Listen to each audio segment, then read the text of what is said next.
And just for context, a lot of the pictures in this slideshow are pictures that I have taken or my staff has taken in our programs around the world. So this is a girl in northern Pakistan through one of our literacy programs.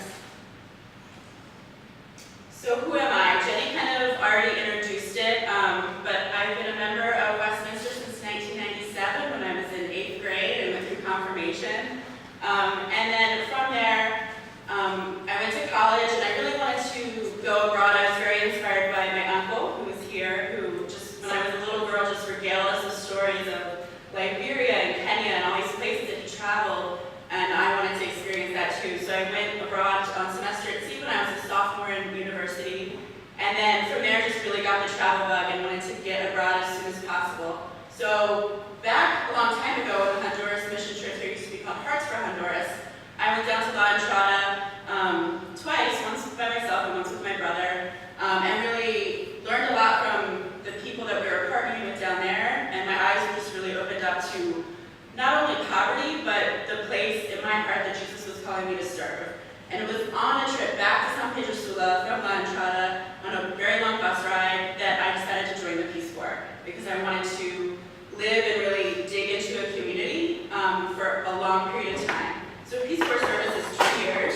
So I went to the Gambia for 2 years and lived in a very small village, worked with schools, setting up computer labs, doing computer literacy, doing teacher training workshops, mostly sitting under mango trees and drinking tea. That's the majority of what Peace Corps service is, getting to know people.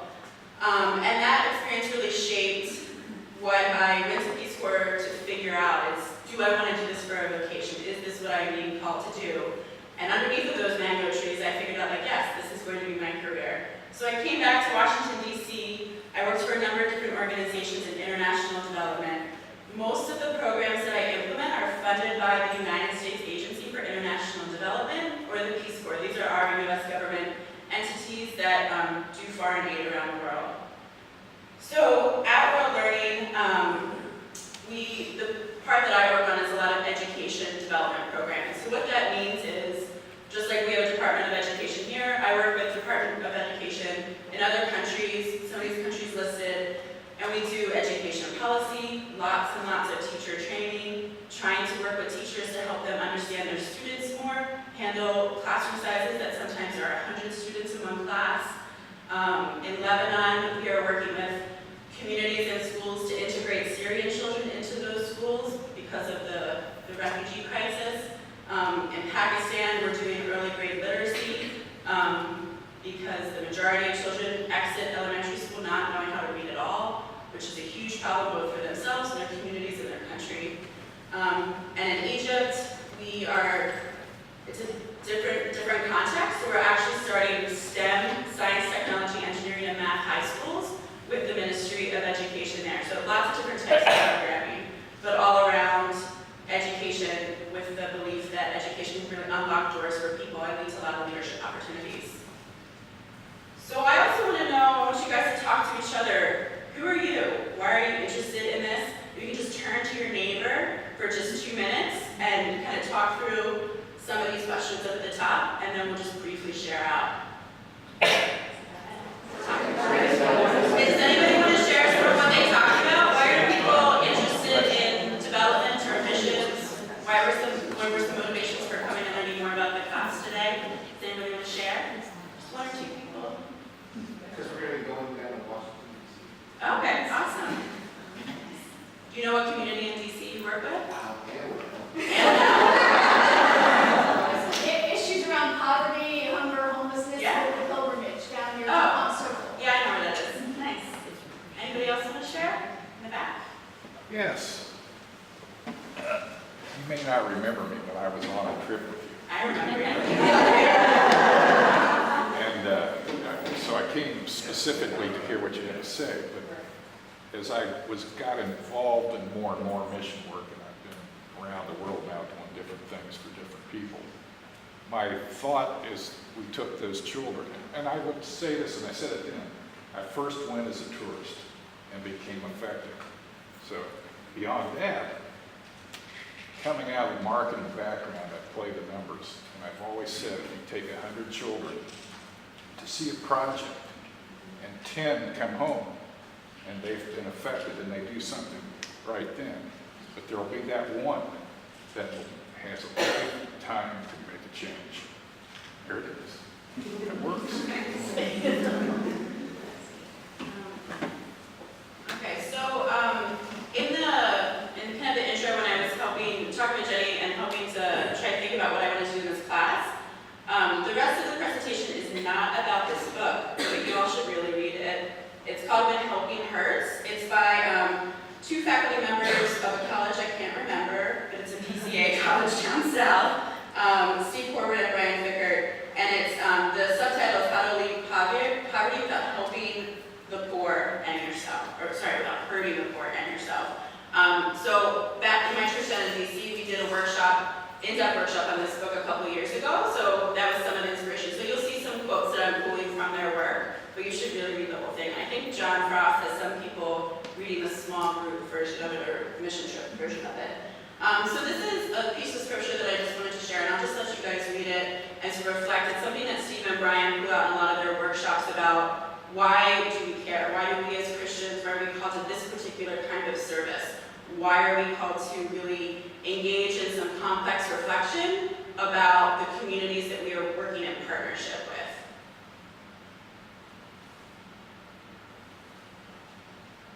So as we go through the rest, just let this sink in and maybe come back to it later in the week or the months ahead.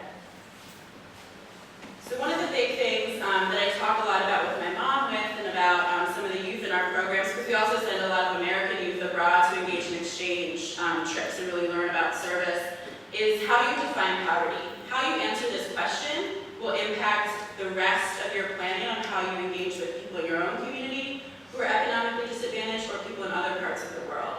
So the wonky academic definitions of poverty are absolute poverty, which is a state of severe deprivation. You cannot eat, you do not have basic social services or human dignity, goods and services. The other is relative poverty. This is when we get into conversations about inequality, and like this picture. This is, I believe, from Brazil, and Brazil's a middle-income country. It's rapidly growing, it's booming in its economy. But there's extreme inequality. So you have this all over Brazil and other parts of the world, very elite luxury buildings right next to favelas, shanty towns. So in that's a depiction of relative poverty. And then when Helping Hurts, they have this great quote that really, I think, grounds it inside of our Christian tradition a little bit. Poverty is the result of relationships that do not work, that are not just, that are not for life, and that are not harmonious or enjoyable. Poverty is the absence of shalom in all its meanings. So when we talk about poverty, we think about it, we think about, well, what's our place in it, what's my role to help? I want to help, but how do I do it? It can be very overwhelming. There's a lot of problems in the world, there's a lot of problems in our own country. So it can be difficult to sift through where do I start? And because, since the 1950s or 60s, there is a huge community around the world that's engaged in these discussions, that's engaged in research and thought leadership around it. So there are some things that we know. The Sustainable Development Goals were just released in 2015, and I'll get to some of them later, but these are big buckets of problems that people have decided are both solvable. We have the knowledge and we have the resources to solve them if we organize together. But there are some things that we've already gotten pretty good at. Clean water has very easy, low-cost solutions. It's very possible to fix that problem. Health and sanitation, sometimes in my world it's referred to WASH, which I cannot remember what the acronym means, but it means sanitation and hygiene. These are really easy to solve problems, pretty low cost. The things that are more intractable, that are harder to solve, are quality education. What does that even mean? What does that mean in Westchester or Coatesville, or what does that mean in Cairo or Islamabad? It means different things in different places to different communities. Also, climate change and environmental stewardship is something that people are just starting to grapple with and wrap our heads around. Also, entrenched social norms that are very specific to your culture and your traditions and where you're from. So these are some of the things, the global poverty evolving priorities. So the little square on the right, in 2000, the world got together and said, these are our Millennium Development Goals. By 2015, we're going to solve all these problems.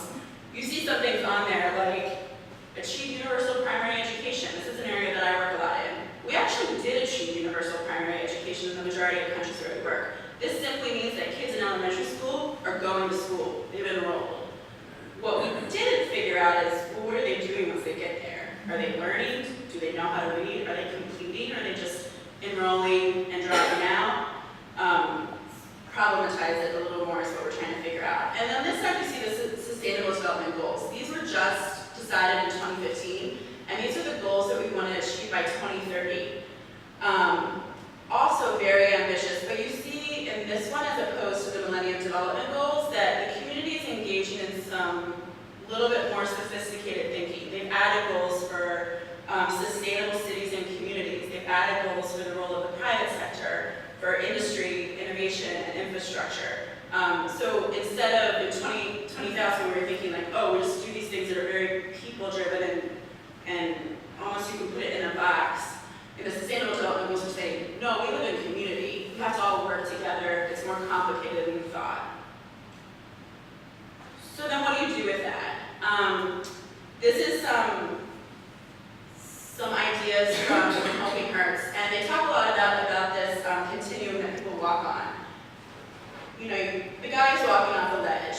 Once he falls down into that pit, he needs immediate relief. This is when somebody, I'll talk about it in the Syrian refugee crisis. This is when people are fleeing from their homes. They need housing, they need food, they need safety, they need healthcare services. That's relief. Once they've gotten to where they're going, it may not be the best place in the world. It may be a refugee camp, or it may be a community in Lebanon or Turkey that they're hosted in. Well, then they have to start to think about rehabilitation. What are they going to do once they get there? Do they need mental health services to overcome PTSD that they may have?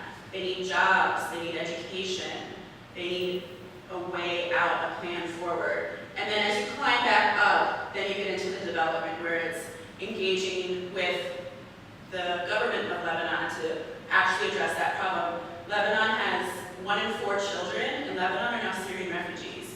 Lebanon has hosted Palestinian refugees since the 1950s. They've not gone home. It's unlikely that the Syrian refugees will go home either. So that's when you get into much more complicated, working with governments, working with communities and leaders about they're going to stay, how do we help solve this problem as a collective. I also like this thing that the book outlines about how you start to answer that question of like, well, what is poverty? And if we believe that poverty is a lack of education, then your solution will be to educate the poor. If you believe it's a lack of material resources, you will give things to them, just material things.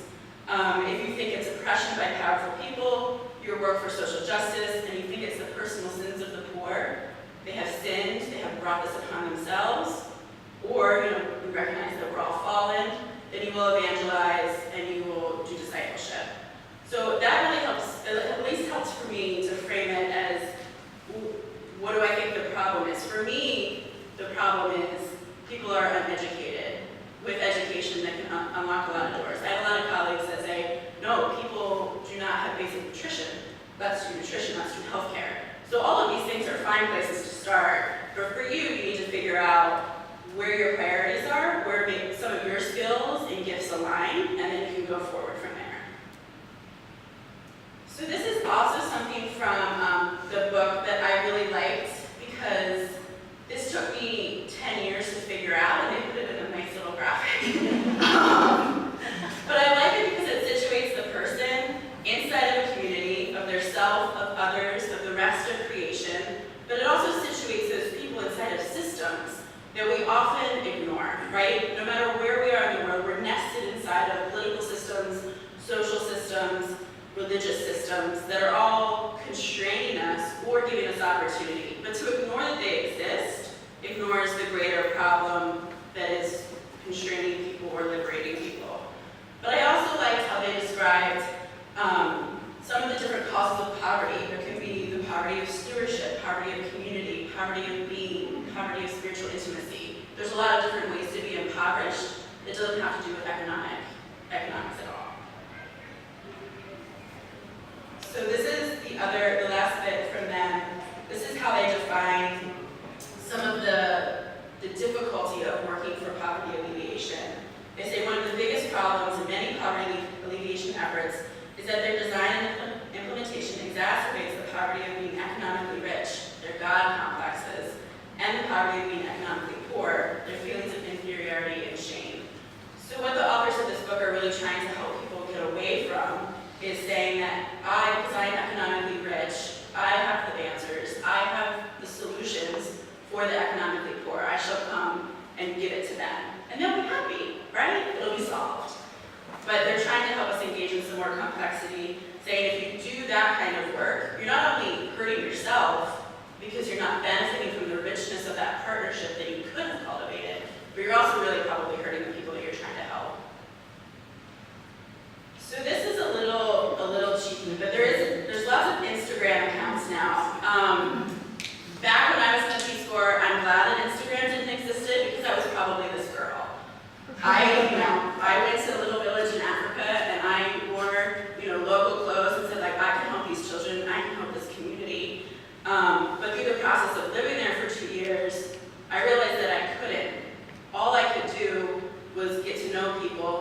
situations that they were in, and listen to them when they said, this is why the things are the way that they are, and believe them, rather than saying, oh, you don't know what you're doing, you don't know how to engage with your government, you don't know how to negotiate with the leaders in your community. It could be easy. So this is an Instagram account that kind of, it's helpfully mocking people that like think that they have the solution. So those are things that I learned from reading a lot, but I've also learned things from just experience. So I'm going to run through some short stories about some of my experiences, but these are kind of like the catch-all of lessons learned. Number one, be intentional. Know who you want to serve, why you want to serve them. Know what their political, economic, social systems are like. Know what the history is. Know that people have gone before you and trying to help be in partnership and solve this problem. Really educate yourselves before you go in. Ask the 5 W's. Most importantly, asking why. Why are you doing it? What's the end game? The second lesson learned is listen. The majority of the time, I try to be disciplined, and I don't always succeed, but the majority of the time when I travel now, I just listen. If I can come away from a meeting, having only spoken a minimum of 5 minutes, maximum of 5 minutes, I consider that a success. Because I'm not the one that's going to figure out the solutions to the problem. The teachers that I work with in Cairo, or the parents that we work with in Pakistan, they're the ones that are going to solve the problems for their community. My role, as I see it, is to ask probing questions to see if we can figure out a different way of looking at an issue, but they're the ones that are going to come away with a solution. Your privilege, it's a shorthand that's thrown a lot in social justice communities, but it's basically saying, know where you're coming from and why your worldview is the way that it is. I am a white, middle or upper middle class woman from America. My experience is only mine. I can only see the world through my lens. I cannot see the world through the lens of a 27-year-old Gambian woman who has 3 kids and dropped out in 8th grade, but has all these other things and big dreams that she wants to achieve for herself. We can understand each other by talking to each other, but I can't assume that I know things that she knows.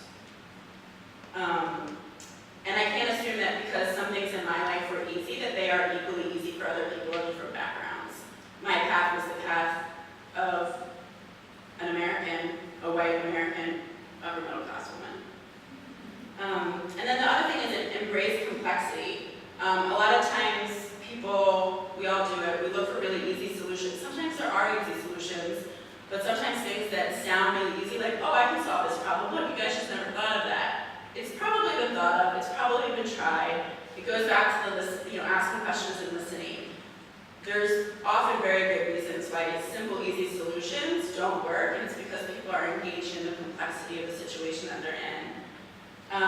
And the 5th lesson is go slowly together. And if I learned this lesson in the Peace Corps, and I was like, I'm working so hard, I'm doing it, I'm going to school every day, I'm working on these computers, I'm doing these things with these people in this NGO, but I feel like I'm doing all the work by myself, and I'm getting really frustrated. And then at the end, kind of having these realizations, if you feel like you're doing it by yourself, you are doing it by yourself and you're doing it wrong. Because it should not feel like the weight is upon you when you're working in partnership with people. You're going together. So in the Gambia, they had this proverb that in Wolof is "Ndampe ndampe chichapagula," which means slowly, slowly catch the monkey, which really means go slowly together. And there's often quoted, people often claim it's an African proverb that kind of is along the same things: to go quickly, go alone; to go far, go together. And then my boss, there's a lot of proverbs about this, turns out. My boss always says, nothing about them without them. So if you're trying to solve a problem, you're working for people with disabilities in a certain part of the world, well, they should be leading that process. They should be being asked questions. They should be involved. You can't solve that problem for them. And then the last is just honest reflection about what is working and what is not. It's okay to fail. The best businesses in the world fail often, and they fail rapidly. It's what makes the businesses work. In the nonprofit world, we tend to be terrified of failure because we think our funding is going to get taken away, partnership. We engaged in complexity, it still didn't work, oh no. But that's not helping anybody by not addressing the failure and figuring out what can be tweaked and what can be tinkered with and then moving forward. So that's something that the nonprofit world, no matter what topic area you're in, is trying to get better at. It's okay to fail. So as you're thinking about these things, and thinking about what you want to do, whether you're working in your local community or in another country, is some things to help you prepare to serve. Number one, find a local partner. So this is a picture of Ruth, who is the woman with the sunglasses, who is my project director in Jamaica, and she is with a group of HIV-positive young people who we were working with in the country to help improve their interaction with the healthcare services. There's a lot of stigma in Jamaica for HIV-positive people. There's a lot of assumptions about what they can or cannot do, their morality levels, their appropriateness in the church, in the home, in the community. So one of my favorite things about working in Jamaica was Ruth, because she was so embedded in the community. She knew everybody by name. We had 14 grantees on the island, and she knew their parents and their families and their aunties twice removed. And you could see them just light up around her, just have this innate trust, because they knew that she was with them. She wasn't going to leave. She had a long, long history of understanding what had been tried, what didn't work, what they were still struggling with, some of the social justice fights they were having with the government, especially for young people who are LGBT, which is criminalized in Jamaica, and just to get basic services and basic medicine, some of the fights that they had to do. And she was their advocate, and we knew it. So it was really inspiring to watch the interaction. And my role when working with Ruth was just to encourage her. We'd be like, you know the answers already. I can help, with this budget. I can help format things. I can help tweak things with our donor. But you're the one that knows the communities. You go do it. And I was just kind of her cheerleader, which was very just inspirational and very satisfying. So find a local partner. Once you find a local partner, you have to do the work of actually forming productive relationships. So these are some kids in Lebanon, some of the schools that we work with. Because Lebanon, complicated place that I won't get into, lots of sectarian assumptions about different religious groups or different ethnic groups. It's not safe for us as American implementers to work in some of the communities in Lebanon, but it is for our local Lebanese partners who can balance all of the different shifts between Shiites and Sunnis and the different Christian denominations in Lebanon. They know all the politics. They can play those games. They've been in these communities for years. So the organization that we work with is called Entrada, and they run all of our early grade literacy and school community partnerships in Lebanese communities, many of which are in the Bekaa Valley, which is right on the border of Syria, that's experiencing the most influx. One thing that we do with Anna Opera, they know the communities, they have the passion, they have the wherewithal, they have the know-how. Not so good at financial management, so we help them with that. Not so good at measuring impact, monitoring and evaluation, we help them a lot with that. Not so good at writing grant proposals for future funding or for private sector partners to do contributions, so we help them with that. So we're building the capacity of that local organization to let them do what they're great at and what their passion is, but then helping the organizational capacity on the back end so that they can reach the people that they want to reach. Number 3, collaborate. So these are some girls from one of our STEM schools in Egypt. They are working on, they call these capstone projects, these projects that they work on with physics and biology and math and English and humanities subjects all intertwined in one. The girls in this picture go to an all-girls boarding school, and they work in a curriculum that is at the university level. But they are from very rural parts of Egypt. The way that we worked with their families to let them be allowed to go to Cairo, to go for 3 years, to go to a boarding school, which everyone is horrified by the idea of girls going to a boarding school in Egypt, because it's extracting that girl from her community and her family and protection they can provide for her. But what we did, we have a lot of outreach officers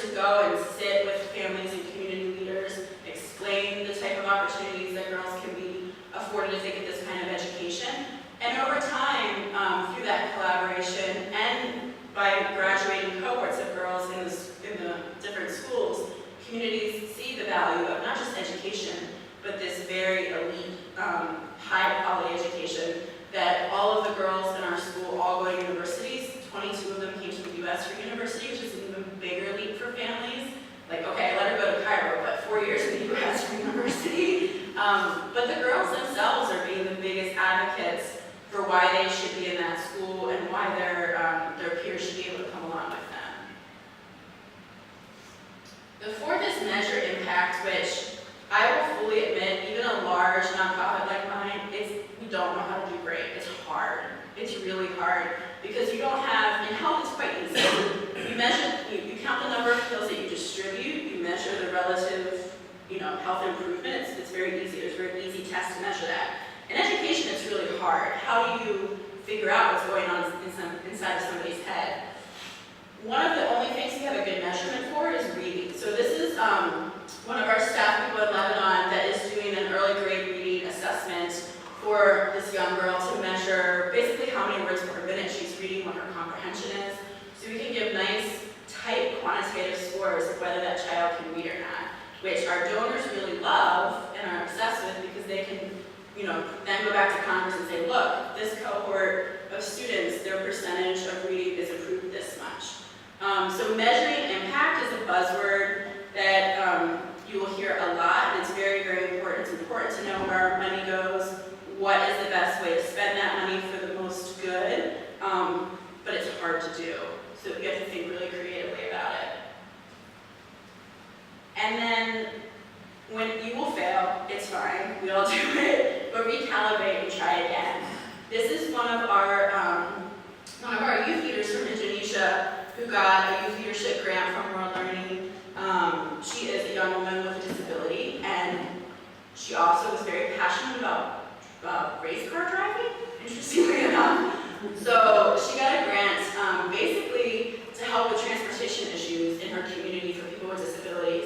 And she made this awesome motorized bike so she could, number one, get around her community in a really durable way, but also she started a club in her community for girls to do I don't even know what this is, motorbikes, racing, which in Indonesia, if you can imagine, is not a normal thing for young girls to engage in, let alone a girl with a disability. So then it gets back to reflecting. So you've gone through those steps. There's probably lots of twists and turns along the way. But there also is a really important step for internal reflection, both for yourself, for the organization that you're working for or with, their partners. Did your program work? Did it work the way you thought it would, or did it work in some new, exciting way that you didn't even anticipate? Is it sustainable? Is it going to last past, the short little tranche of money that you have? What steps have you taken to make sure that that little pot of money that you had to start the project, to start the partnership, can be sustained throughout? There's a lot of really amazing things that people are doing now with, instead of a nonprofit, it's a social enterprise. It's a for-profit company. There's revenue streams that go on forever, if it works, right? By comments. But it's a really innovative way to get away from this donor, funder grantee relationship where you're constantly having to essentially beg for money to go to often and do this very targeted amount of work. If you're in a social enterprise, you can have a really great product out there in the world, but you can also be doing a lot of good impact investing or just grant making for local community members. So it's much more sustainable. And then, the realization that I've had every week almost, oh no, it doesn't work. The answer to both of these questions is no. Well, what do? You just recalibrate and you try again. And you go back and you listen. And you go back and you, maybe you had some unintended consequences because you didn't really understand the political or economic or social systems you were working in. So you just go back through the loop again. This picture is a picture from when I was in the Peace Corps. These are my girls' club that I had both years that I was there. On the right-hand side, that's from the first year. And on the second side, that is my last year, right before I was getting ready to leave. There's a lot of the same girls in the clubs from both years, but there are some notable differences. In the first year, I started the club by myself. So I was like, I'm really passionate about girls' education and girls' empowerment and leadership. We'll have after-school club, we can get together and we can talk about issues that they face, just normal adolescent girls' issues that they face. We can talk about cultural issues that they face, a lot of the girls. Female genital cutting is very common in the Gambia, so a lot of girls were grappling with both the health consequences of that, but also just how to talk to their family members about maybe not doing it or what impact it had on them. A lot of people were facing early marriage prospects, fathers, many times mothers, saying, your education is a waste of our money and our time. It is more economically beneficial for the family for you to go and get married so I can collect dowry so I can feed the rest of the family, for example.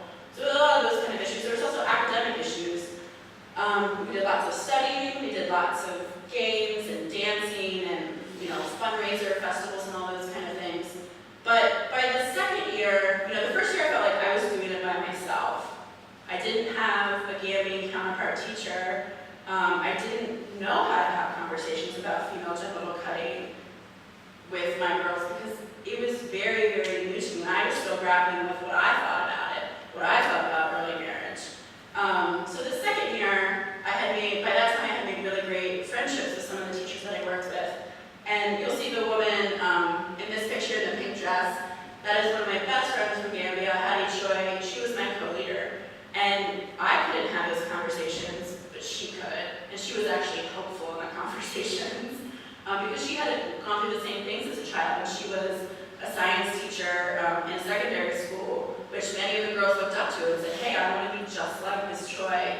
And she had the ability to mentor them, to help them navigate relationships so that they could do those things in a way that I could do because even though I lived in that village for 2 years, I was still an outsider.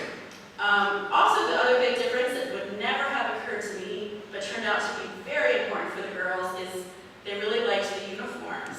I was like, we don't need to spend money on uniforms. Wear whatever you want to wear, it doesn't matter. But they had huge amounts of pride of having these perfectly crisp white shirts, pretty pleated skirts.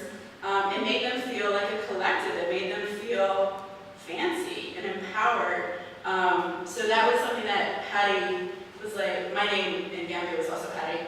So she was like, Hattie too. She called me Hattie too. She's like, Hattie too. It's not that much money. It'll be fine. I'm like, that's a complete waste of money. But it wasn't. So that was the other unintended lesson learned. So where do we go from here? Whenever I do these kind of talks or, I work with the youth, the American youth or the youth from abroad that we work with, I always say the same thing. Read, never stop reading. These are books, When Helping Hurts, and then the different iterations that corporate and Fickert have done. Read those, read other ones. Read books that give you the opposite opinion of what your own is. Stretch that worldview. After you read, while you read, reflect. However you choose to do that, whether it's through prayer, whether it's through group conversation and dialogue, and then partner. And the reason that this picture at the partner level is a very complicated, knotty mess is because that's what good partnerships look like from my experience. They're not clean, like nice little links in a chain. They're knots that if they work really well, the knots are very hard to untangle again because the partnership has gone through all of these trials and tribulations and celebrations, and it's knotted itself up, so you can't break it apart. So that's how I like to think about partnership. So that's it. Does anybody have any questions? We have about 10 more minutes. Yeah.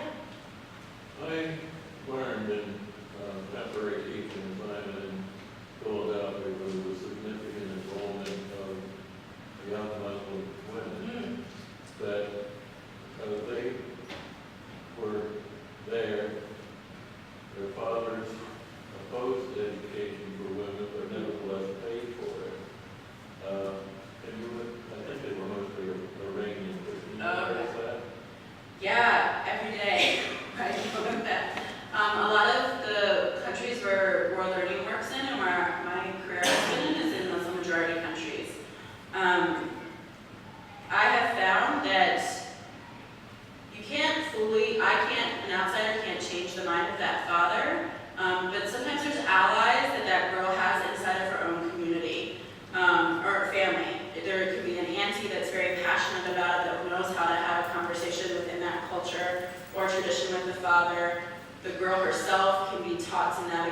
communication and navigation skills.